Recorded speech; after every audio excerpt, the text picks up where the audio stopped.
Hi, I'm Matt Salmon, former U.S. Congressman and current president of the Electronic Cigarette Association.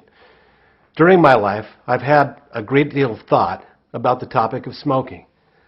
I don't smoke myself, and I believe that people have the right to smoke. But I've watched a family member smoke lifelong and watched him struggle with quitting and ultimately watched the resulting emphysema and cancer. Our country has reduced the incidence of tobacco smoking from 45% of adults in 1965 to 21% today through legislation, education, and marketing restrictions. Some years ago, I helped push through a new law in the state of Arizona that was among the first public health smoking bans. Later in 2000, I was named Congressman of the Year by the American Cancer Society. Despite gallant efforts by many good organizations and people, including some of my own, the reality is a lot of people, 45.8 million in the U.S. to be exact, still smoke tobacco. What this tells me, and what it should tell you, is that the two options that smokers have had for a very long time, the option of continuing to smoke tobacco at certain peril, and the option to quit smoking altogether, are simply not enough to address consumer needs and to improve public health.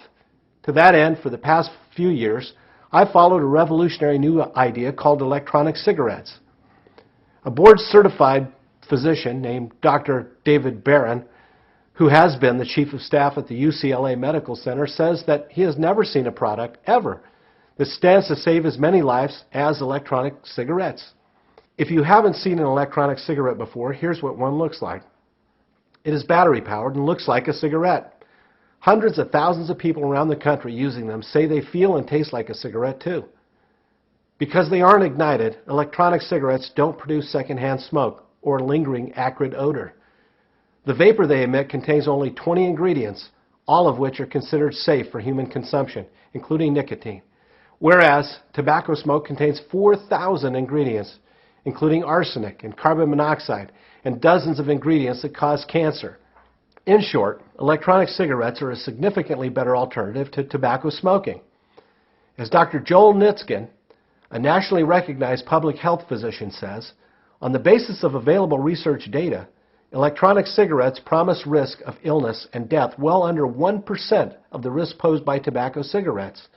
Or, as David Sweener, a global harm reduction expert, has said, anyone who thinks tobacco cigarettes are no more hazardous than electronic cigarettes should take a remedial course in basic sciences.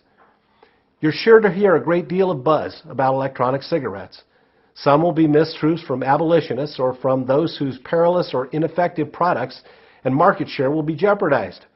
Others will seek a safe harbor through the interpretation of law or the hand of regulation. I suppose competition in this form is to be expected. Whatever is said, remember this.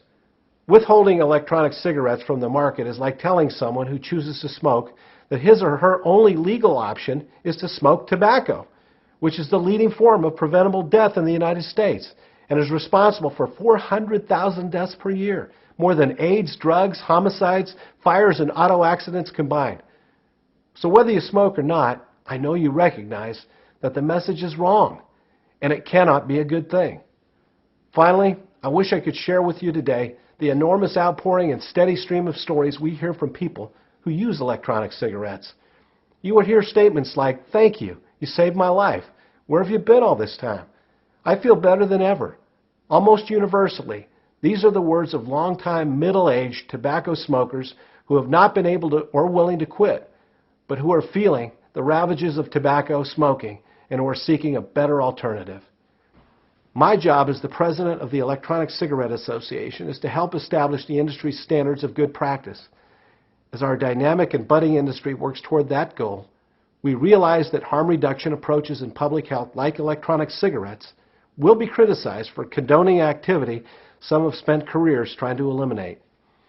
But since 1 in 5 U.S. adults smoke tobacco, and smoking cessation products have a 95% failure rate, it seems patently obvious that new products and innovative approaches beyond those already tried are very much needed now.